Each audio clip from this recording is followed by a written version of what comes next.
Assalamualaikum warahmatullahi wabarakatuh. Alhamdulillahirabbil alamin. Assalatu wassalamu ala asrafil anbiya'i wal mursalin wa ala alihi wa ashabihi ajmain. Asyhadu an la ilaha illallah wahdahu la syarika lah wa asyhadu anna Muhammadan abduhu wa rasuluh. Allahumma shalli ala Muhammad wa ala ali Muhammad. Rabbi shrah li sadri wa yassir li amri wahlul 'uqdatam min lisani yafqahu qawli. Shadaqallahul azim. Yang saya hormati ketua dan jajaran pengurus Masjid Raya. Yang saya hormati bapak-bapak dan ibu-ibu jamaah salat subuh. Hadirin dan hadirat yang dimuliakan Allah. Mari tentunya kita memanjatkan puji dan syukur kehadirat Allah Subhanahu wa taala karena berkah rahmat dan karunia-Nya kembali kita berada di masjid yang kita cintai ini dalam rangka rutinitas kita melaksanakan salat subuh berjamaah. Salawat beserta salam semoga terlimpahkan kehadirat Nabi besar Muhammad sallallahu alaihi wasallam beserta para sahabat dan para pengikut beliau hingga akhir zaman nanti. Di pagi yang sangat mulia ini, judul yang akan kita sampaikan adalah waktu sholat dan energi alam. Di dalam Al-Quran surat Al-Isra ayat 78, Allah Subhanahu wa taala berfirman, A'udzu billahi minasyaitonir rajim. Bismillahirrahmanirrahim. Aqimis shalah liduluki syams ila wasakil lail. Wa qur'anal fajri inna qur'anal fajri kanat mashuda. Yang artinya dirikanlah salat sejak matahari tergelincir sampai gelap malam. Dan dirikan pula sholat subuh. Sesungguhnya sholat subuh itu disaksikan oleh para malaikat. Bapak-bapak dan ibu-ibu jamaah subuh yang dimuliakan Allah, ayat ini menjelaskan kepada kita tentang garis-garis besar waktu sholat yang kita laksanakan. Yang pertama, menurut ayat ini, waktu sholat yang kita kerjakan itu sesudah matahari tergelincir. Aqimis shalah liduluki syams. Kerjakan sholat sudah matahari tergelincir. Kemudian garis besar yang kedua, waktu sholat itu di waktu gelap, masuk waktu malam, maka kerjakanlah sholat. Dan yang ketiga, waktu fajar, subuh.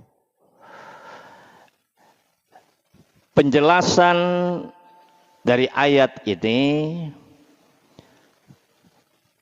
dijelaskan oleh hadis Rasulullah SAW, riwayat Muslim, bahwa yang dimaksud dengan sesudah matahari tergelincir itu ada dua waktu sholat yang kita laksanakan, yaitu waktu sholat zuhur dan waktu sholat asar.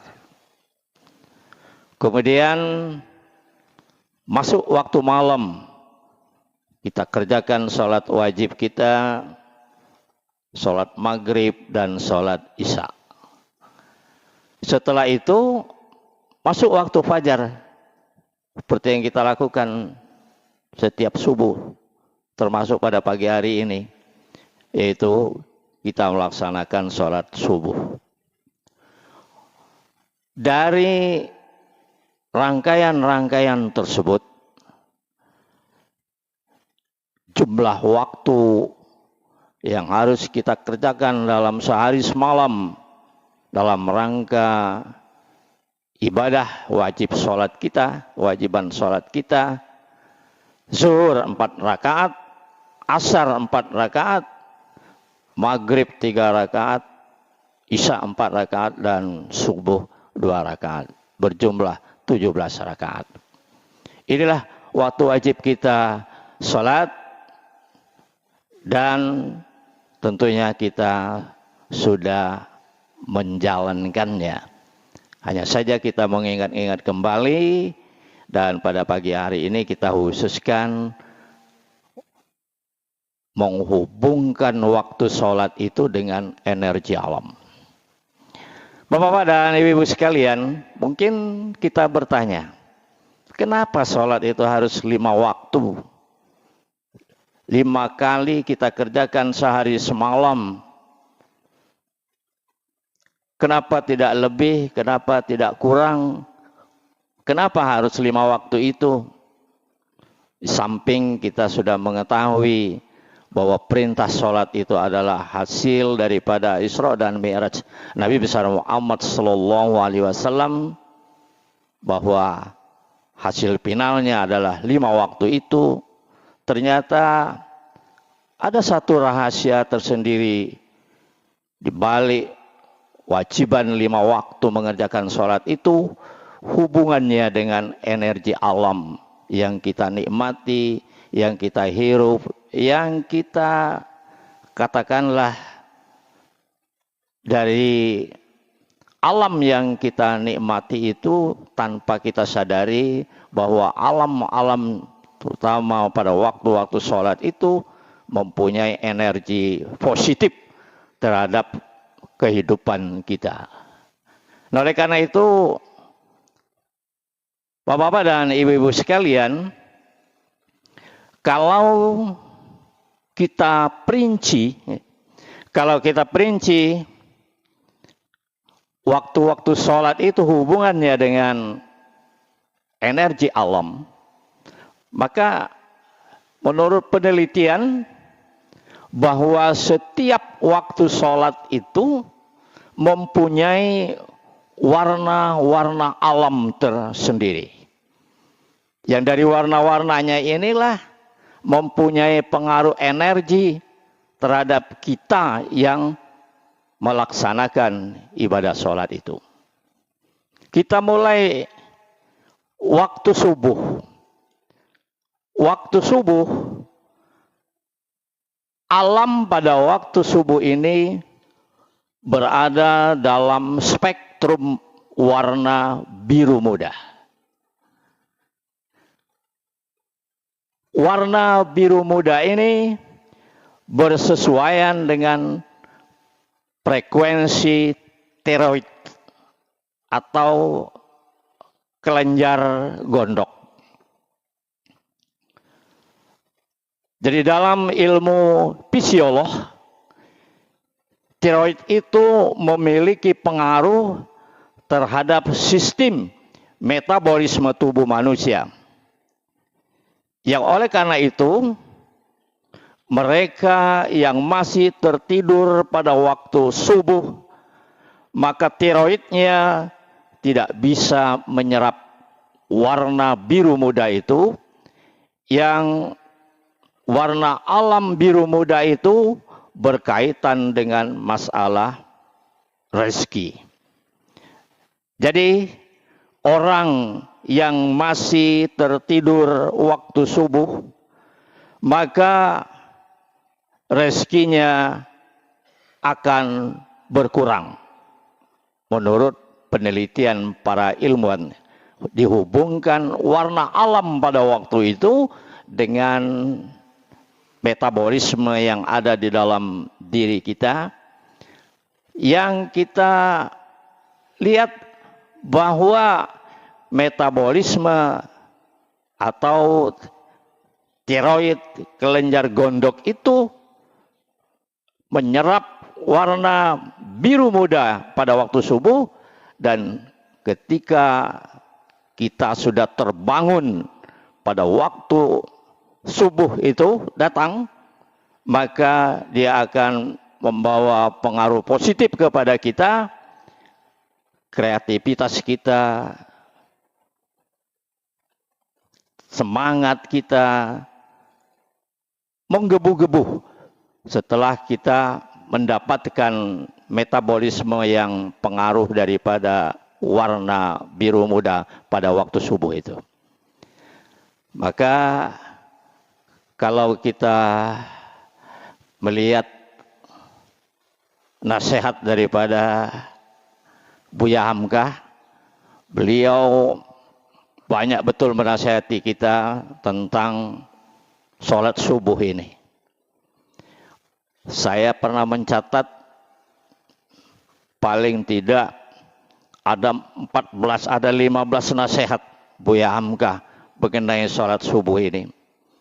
Antara lain, kata beliau, jika subuhnya tiada dia tinggalkan, Allah akan menjaganya dari segala arah. Jika subuhnya dimulai dengan sholat sunat, pasti seluruh dunia dan isinya dia dapatkan. Kemudian ada lagi nasihat beliau, saya ambil dua-dua saja. Jika subuhnya hari sudah siang, maka tanda rezekinya sudah hilang. Jika waktu subuhnya masih mendengkur, tanda setan memeluknya dalam tidur. Itu nasihat Buya Hamka kepada kita, khusus dalam masalah subuh, sholat subuh. Nah, oleh karena itu, Bapak-bapak dan Ibu-ibu sekalian, maka rahasia yang demikian ini perlu kita sampaikan dalam arti kata bahwa rutinitas yang kita laksanakan itu bukan hanya sekedar rutin-rutin saja, tetapi mempunyai makna yang cukup dalam. Itu yang pertama, waktu subuh. Waktu zuhur.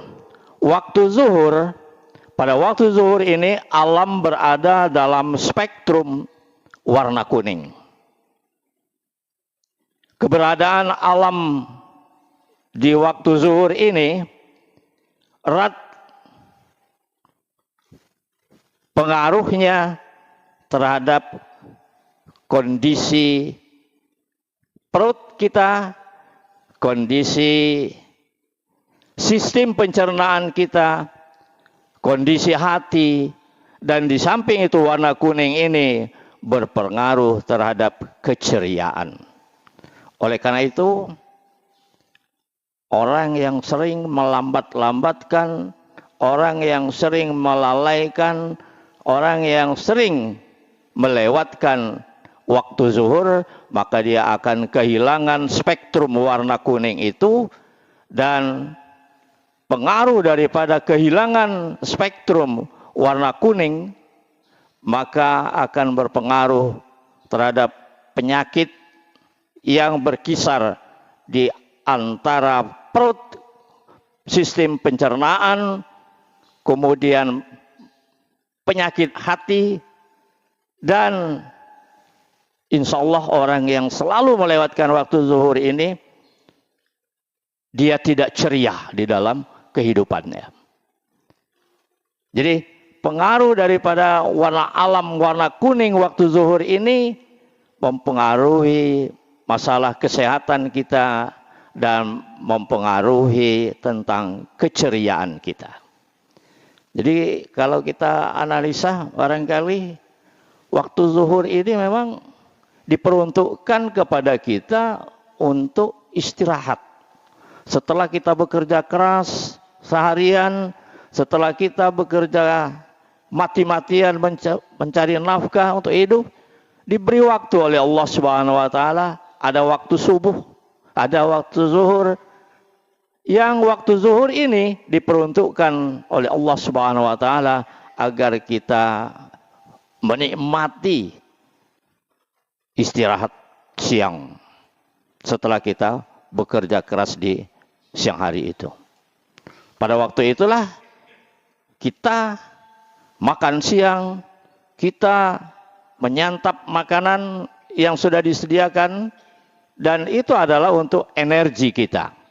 Nah, oleh karena itu orang yang melalaikan sholat zuhur, insya Allah dia lalai juga memperhatikan kebutuhan tubuhnya untuk istirahat. Dan oleh karena itu macam-macam penyakit di dalam perut timbul orang yang tidak memanfaatkan sholat zuhur ini.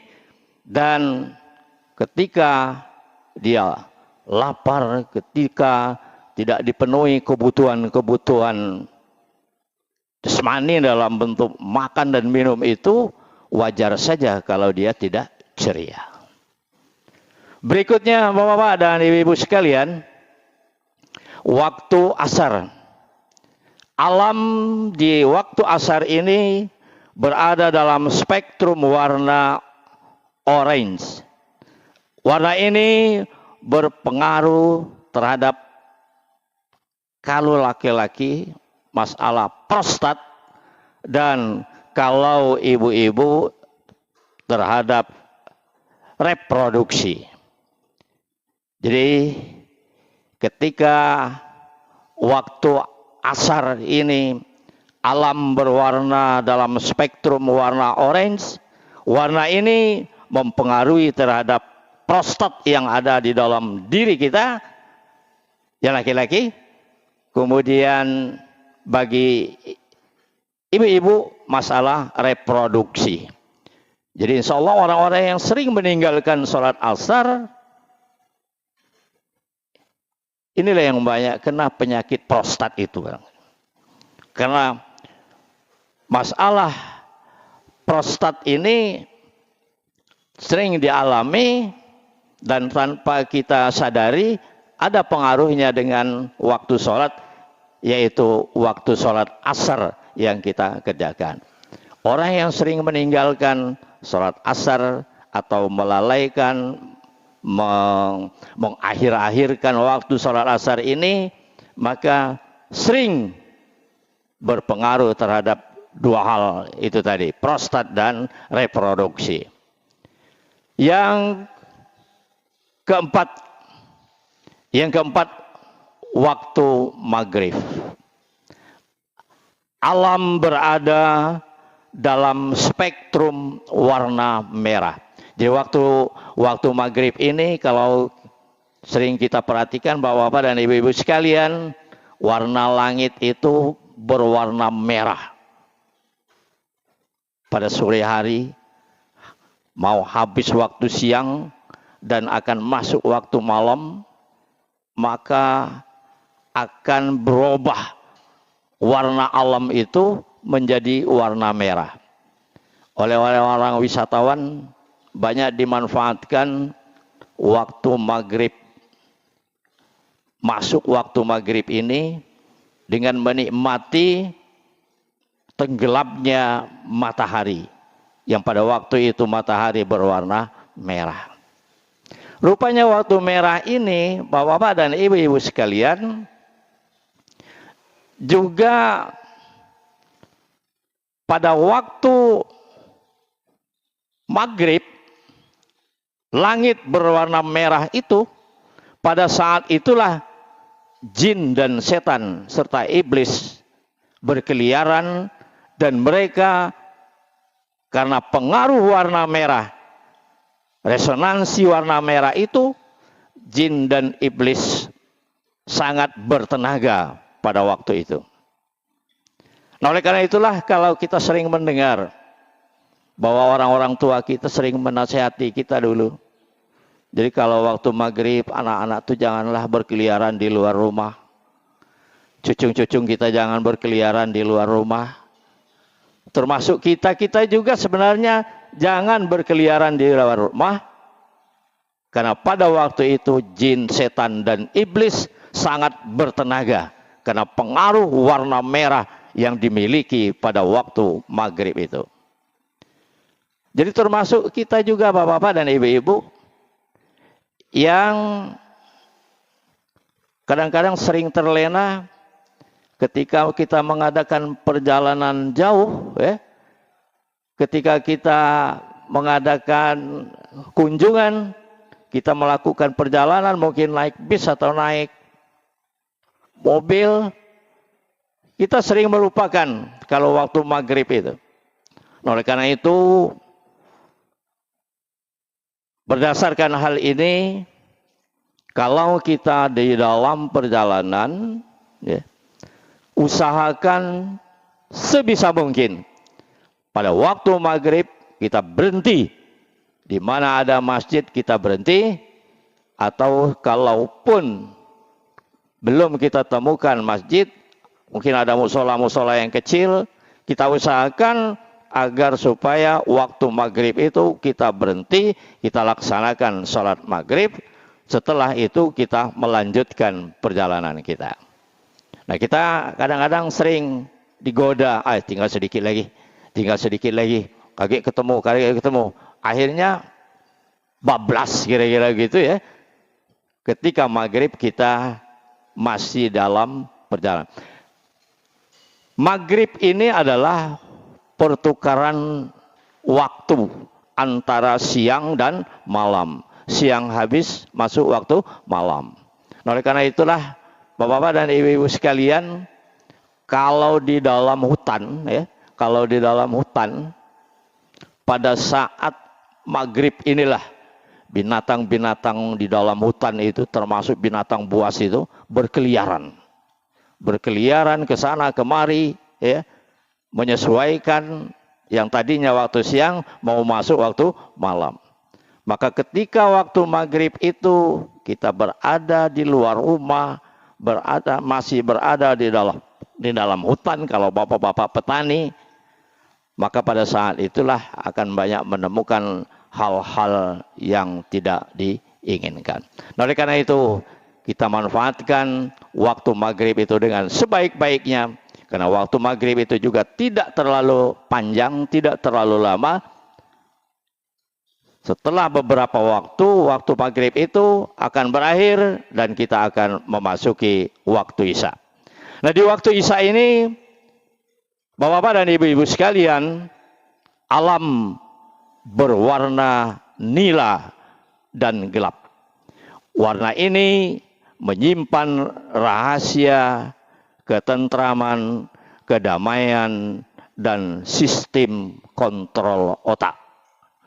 Jadi ketika sudah masuk waktu Isya, maka pada waktu itu yang tadinya alam berwarna merah ketika waktu maghrib, masuk waktu Isya alam berubah warna menjadi warna nila dan gelap. Warna ini menyimpan rahasia tersendiri mengenai ketentraman, kedamaian, dan sistem kontrol otak. Jadi artinya, kalau kita memanfaatkan waktu Isya ini, kita akan menemukan ketentraman, kedamaian, dan insya Allah otak kita akan menjadi tenang. Oleh karena itu, waktu Isya ini waktu kita setelah sholat Isya itu dianjurkan untuk beristirahat malam. Kalau siang setelah zuhur kita istirahat, masuk malam setelah Isya kita dianjurkan beristirahat. Nah, oleh karena itulah, bagi orang-orang yang melalaikan